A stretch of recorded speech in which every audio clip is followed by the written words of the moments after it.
ഞാനറിഞ്ഞ രാമായണം. ഇന്ന് രാമായണത്തെക്കുറിച്ച് സംസാരിക്കുന്നത് സൂര്യ കൃഷ്ണമൂർത്തി, പ്രമുഖ രംഗകലാകാരൻ, സൂര്യ ഫെസ്റ്റിവൽ സംഘാടകൻ. നമസ്കാരം, ഞാൻ സൂര്യ കൃഷ്ണമൂർത്തി. രാമായണത്തെക്കുറിച്ച് പറയുമ്പോൾ എനിക്ക് ഏറ്റവും പ്രിയം രാമായണത്തിന്റെ രചനാ വൈഭവമാണ് എന്ന് രണ്ടു വട്ടം ആലോചിക്കാതെ ഞാൻ പറയും. രാമായണവും മഹാഭാരതവും വായിക്കുന്ന ഓരോരുത്തരുടെയും മനസ്സിൽ ഓരോ രാമായണവും ഓരോ മഹാഭാരതവുമാണ് പതിയുന്നത്.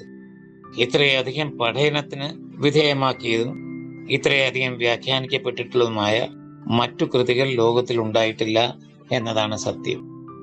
ഈ രണ്ട് മഹൽ ഗ്രന്ഥങ്ങളിലും കഥാപാത്രങ്ങൾക്ക് പൂർണ്ണത ഇല്ലാതെയാണ് സൃഷ്ടിക്കപ്പെട്ടിട്ടുള്ളത്. ഇവരൊക്കെ തന്നെ ദൈവങ്ങളല്ല, സാധാരണ മനുഷ്യരാണ് എന്ന പാഠമാണ് രാമായണം നമ്മെ പഠിപ്പിക്കുന്നത്. പരസ്പരം കണ്ടിട്ടില്ലാത്ത വാൽമീകിയും വ്യാസനും ഒക്കെ ഇത് തന്നെയാണ് ചെയ്യുന്നത്.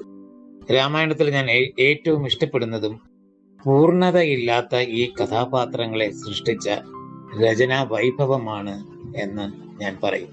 ഞാനറിഞ്ഞ രാമായണം. പ്രമുഖ വ്യക്തിത്വങ്ങളുടെ രാമായണ ദർശനം.